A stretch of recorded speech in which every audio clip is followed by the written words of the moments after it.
How about this? I'm doubling down on being 100% real. All right. Now, those of you that know me, I've been saying for a long time that I automated my salon, which I'm in my salon right now, in 2001. Now, there's a place and time for automation, and I have had a quarter of a century knowing the benefits of fully automating my salon. But in the face of AI and what you can do with it, and I do use AI, I've decided I'm going in the opposite direction, and I'm doubling down on doing real go lives with my imperfect self, and I suggest you do the same. And here's why. And especially if you do marketing. Are you ready? There is such a big problem now with the public trusting what they're seeing. Yeah. So imagine you're offering services, you're a marketer, and you tell somebody that you can help grow their business, but they look at all your content and they don't know if it's you. Yeah, I canceled my AI avatar account a few months ago. And do you know what's happened since? I've been making a concentrated, diligent effort, which I've been going live for years. My social media, my YouTube, my LinkedIn, my Instagram are blowing up. People want to know that you're real. Yes, real. And on one of my lives, I had somebody actually ask me, how do I know if you're real? I said, great question. I was doing a YouTube. I said, ask me a knock-knock joke. All right? Because here's my salon. Here's me, and people need people more than they've ever needed people before, and I was told that 6 years ago during the pandemic. And the other thing that businesses really need to be aware of now is that this is the best time to come out from behind your business, behind your screen, and be the face of your brand, because people are looking to connect with people. Even if you are the best AI marketer. And like I said, I like to use AI. But I happen to own a brick and mortar business. A few of them, actually. A couple of them. I have my marketing agency. I have my affiliate stuff that I do. I have my YouTube. And I have my hair salon. And especially if you own a physical business where you're providing services. Like my husband fixes cars. You know, the AI is just, at this point, I gotta tell you that, like, I'm looking at my other marketer colleagues' Facebook pages, and, you know, I'm gonna say something that might cause a little bit of a problem. I think that some of us in marketing and are doing a disservice by diving in so deep with Sora and all the stuff to make the fake movies and all that. You know why? Because I'm looking at some of my marketing colleagues going up. I can tell that's not real. And so what I'm sharing is go live, be yourself, be authentic, and truly, when you do that, you don't need to make yourself looking like you're flying over a building in an artificial scene, because now the market's so oversaturated with virtual reality type of fake, ultra realistic catfishing AI videos that it is really hard to believe what you see on the internet. Now, the other thing that is so cool when you decide to, like, oh, you know what? I think I'm going to do what Ann Marie says. And you just get on, you go live, you be imperfect. And you know something?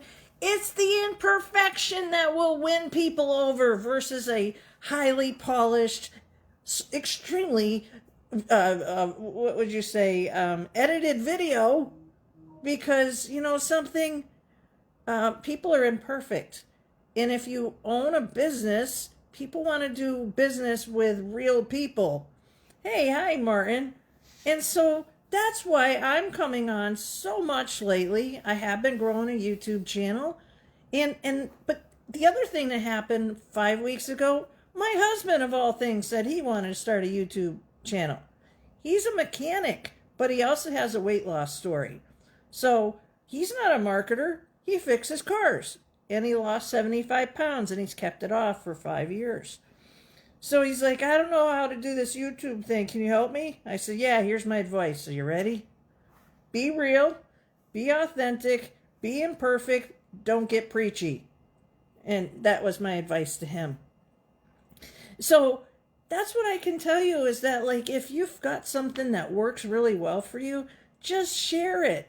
And I just want to really reach through the screen anymore and just like, like I just watched somebody's video where I'm pretty certain it was fake, and I'm all about being creative, and you know something, my win, a business win, is this. I was having a related AI conversation with my sister-in-law. She's a nurse. She didn't have a need for AI, but she had a question about it. And I was just like, wow, it helps to book appointments for my salon. We just got done talking about this on Christmas. And then she went in the other room. I went in the other room. And guess what? My AI bot actually helped book a set of hair extensions.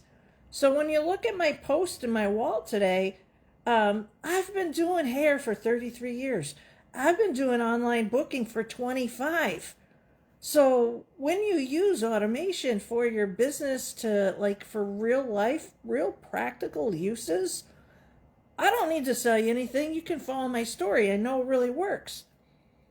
So on Christmas, I have a conversational bot that I built for the salon, or you can actually call, right? And that's kind of a unique kind of business. It always has been. Me trying to tell somebody that I do hair for 33 years and tech, they look at me about the same as my dog does when I go, you want a cookie? And they go, eek, right? But that's what I've been doing my whole entire career. So I look at my texts, my phone chimes, and my AI bot is helping my customer, and I was off. I was with my family. And that is the point about AI, is that it can help you after hours for your local business. And then today, here's my win. Here's my win. She came in. We had a real conversation. I charged for my consultations. I have charged for a salon consultation for 25 years. My current rate's $250 for the consultation. She booked. And my process, just like I actually put it in my comments of my previous post, is there's usually a long form they have to fill out. And I've tested short form versus long form. And after I crunched a lot of data over the last couple of years, it's always my long form that has always converted. And the other thing is this. My work starts at like $3,500. It took me 20 years to get there. But this is where it's really, really, really cool today. So my AI bot was able to successfully book the client, collect the money for $250, engaged in a fun conversation. And how could my bot do that? Here's the thing when it comes to AI. You need to program it. And I say program it. The tools are so much easier. Your bot is only going to be as smart as you program it or set it up. So, and we're not going to escape AI. I've been watching sci-fi movies my whole entire life. I actually like sci-fi. And I understand both sides of, I understand setting it up. I understand what it is to have it on the inside. I try to build my stuff from like thinking like, well, how's the new customer going to feel about using it?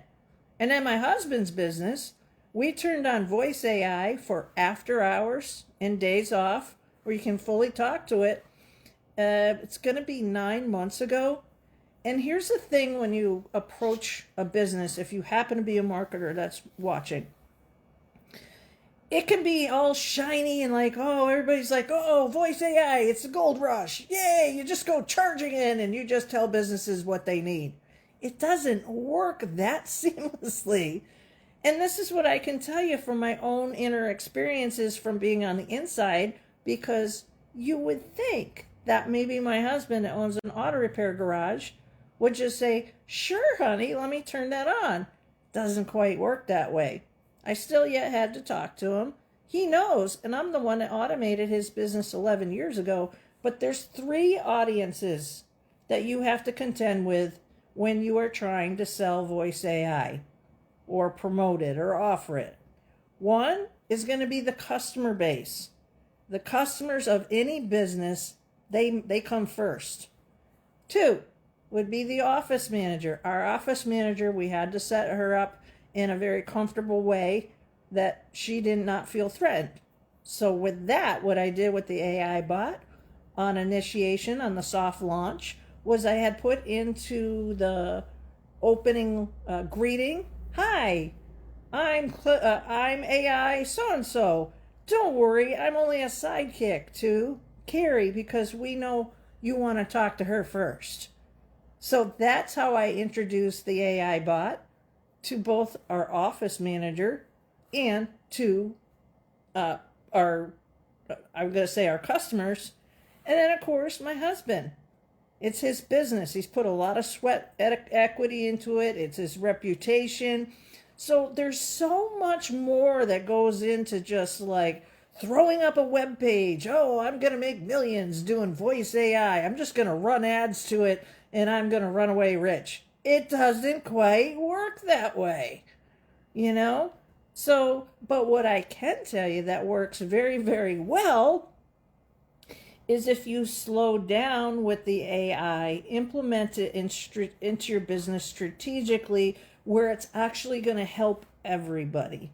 And I know it helps my business.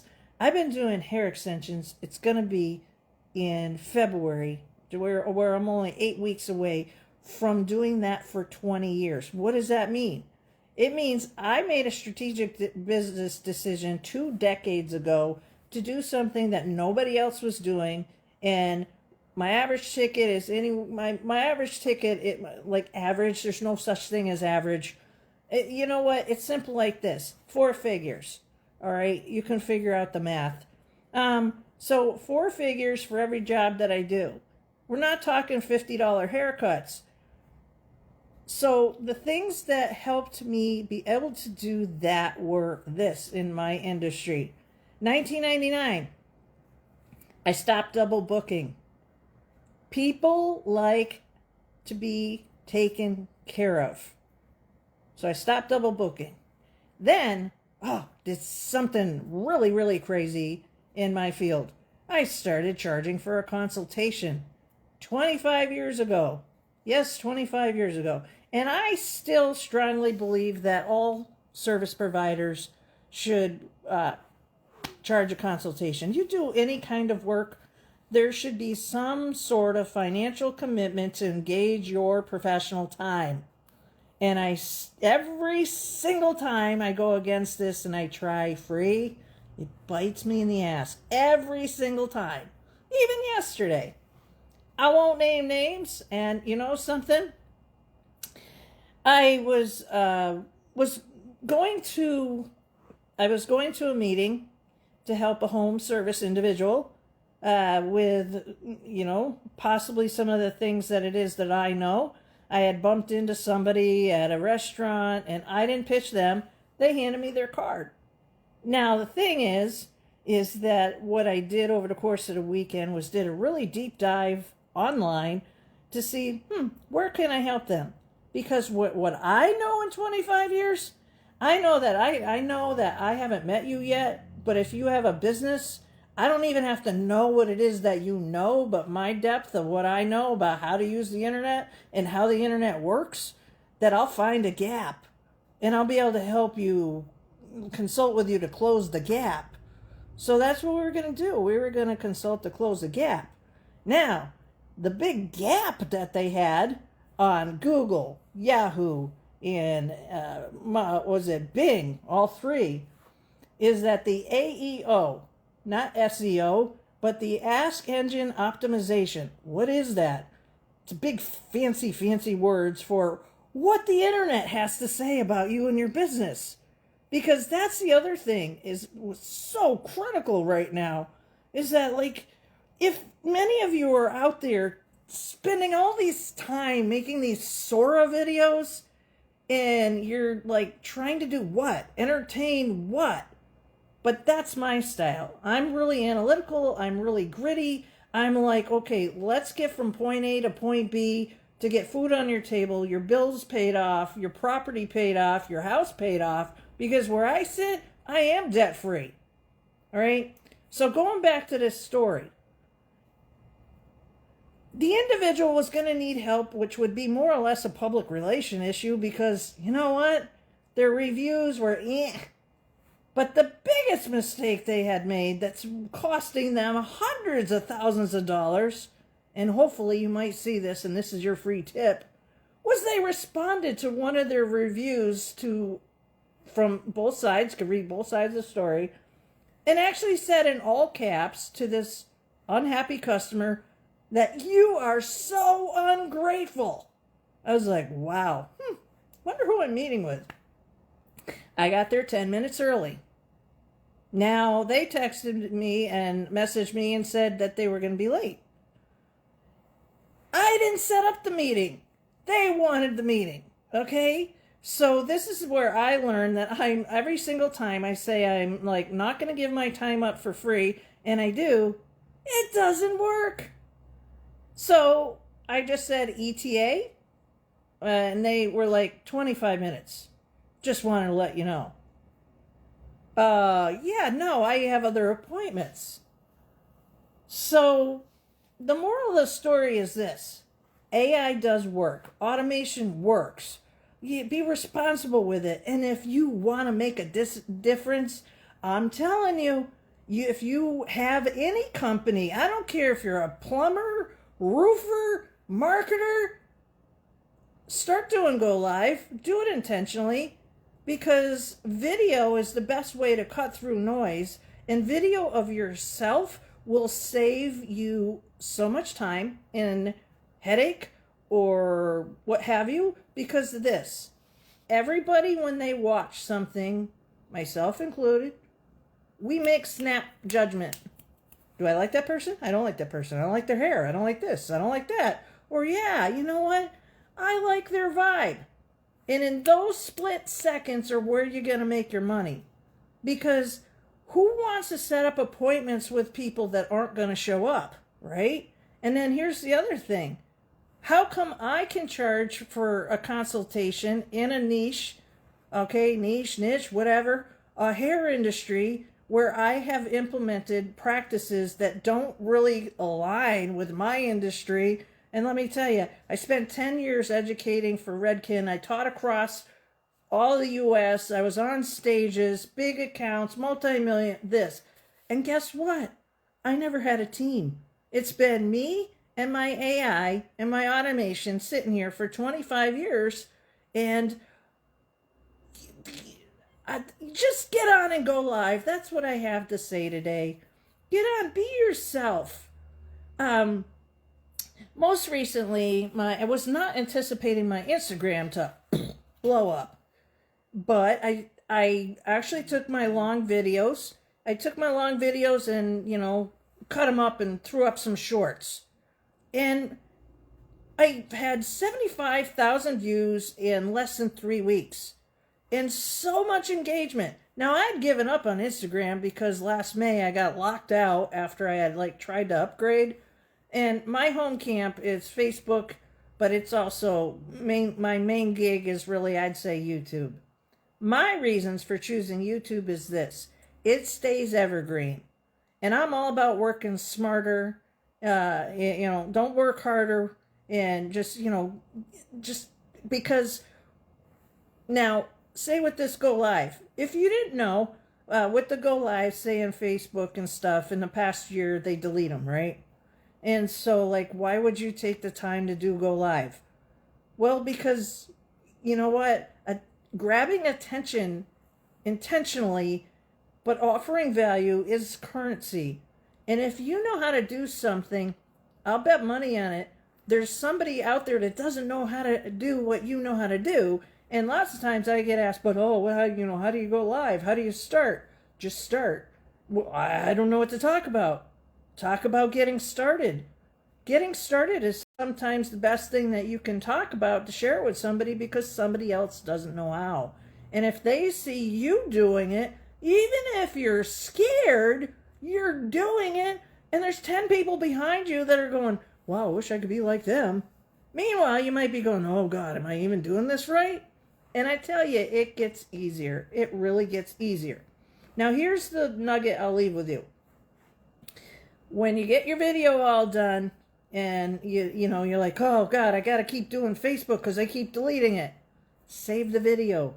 You can repurpose it. Save the video. Save it to your phone, your computer, your laptop, the cloud, wherever you're gonna save it, right? And then you can put it up on YouTube. And then it stays there. Because, you know what? I can't imagine what it's like to have a website the size of Facebook. I mean, I can imagine the operational costs.